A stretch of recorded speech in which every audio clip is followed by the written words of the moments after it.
salam sejahtera. Kembali lagi bersama saya Sugiyarto Kasirin dalam berita terpilih. Marhaban marhaban ya nur al-aini, marhaban marhaban jadda. Islam menjadi agama terbesar yang dianut oleh bangsa Indonesia.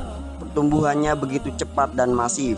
Bahkan, Indonesia menempati urutan pertama sebagai negara Islam terbesar di dunia.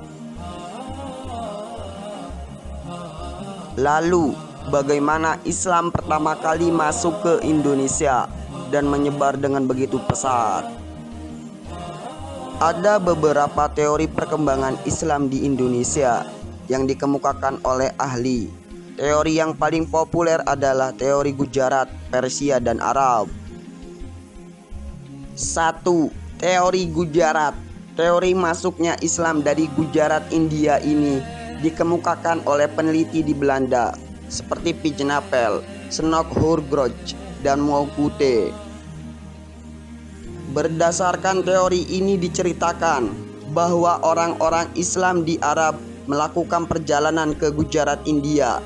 Di sana, Islam mazhab Syafi'i berkembang, diajarkan oleh orang-orang ini. Lalu, orang-orang dari Gujarat membawanya ke Indonesia. Orang Gujarat sebelumnya telah memiliki hubungan dagang dengan Nusantara, sehingga Islam pun sedikit demi sedikit menyebar di antara kaum pedagang. Inilah mengapa mazhab di Indonesia dan Gujarat memiliki kesamaan, yaitu mazhab Syafi'i. Sementara itu, Moukute menuliskan bahwa masuknya Islam dari Gujarat ini diperkuat dengan adanya batu nisan milik Sultan Malik Al-Soleh di Pasai. Batu nisan model serupa juga ditemukan di Semenanjung Malaya dan Gresik, Jawa Timur. Batu nisan ini memiliki kesamaan dengan batu nisan yang terdapat di Kambai, Gujarat. 2. Teori Mekah. Teori ini menyebutkan bahwa Islam masuk ke Indonesia pada abad pertama Hijriah atau abad ke-7 Masehi. Ulama Buya Hamka mengemukakan bahwa Islam berasal dari tanah Arab atau Mesir yang dibawa para kaum musafir oleh kaum Sufi. Kaum Sufi ini pernah diungkapkan oleh A.H. Jones bahwa mereka sering mengembara ke tempat-tempat di dunia untuk mendirikan kumpulan atau thariqat. Buya menuliskan dalam bukunya Membongkar Kejumudan, menjawab tuduhan-tuduhan Salafi Wahabi bahwa Gujarat hanyalah tempat singgahan sementara pedagang Arab sebelum masuk ke Indonesia. 3. Teori Persia. P.A. Hussein Jajaniningrat mengemukakan teori datangnya Islam dari Persia. Ini karena banyaknya persamaan budaya Islam antara Indonesia dengan Persia. Peringatan Asyura atau 10 Muharram untuk memperingati syahidnya Husain ini terdapat di kedua negara. Penggunaan ejaan membaca huruf Arab antara orang Persia dan Indonesia pun memiliki kemiripan.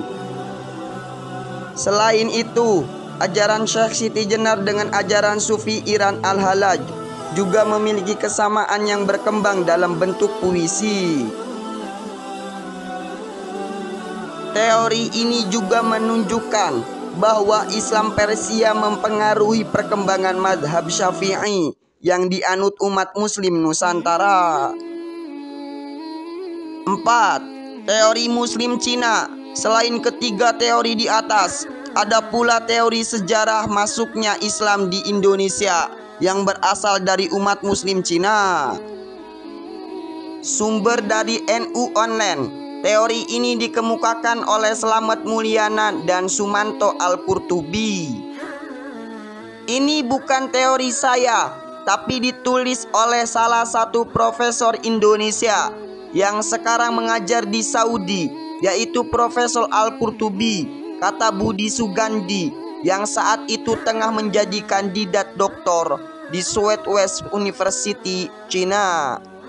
Budi menjelaskan, pedagang Muslim Cina datang dan menetap di Indonesia melalui Palembang pada abad ke-9. Para pedagang Cina ini kemudian menjalin perkawinan dengan warga setempat, hingga terjadi perkawinan seorang perempuan Cina dengan Raja Brawijaya V yang kemudian melahirkan anak bernama Jin Bun, atau yang lebih dikenal sebagai Raden Patah, Raja pertama Kesultanan Demak.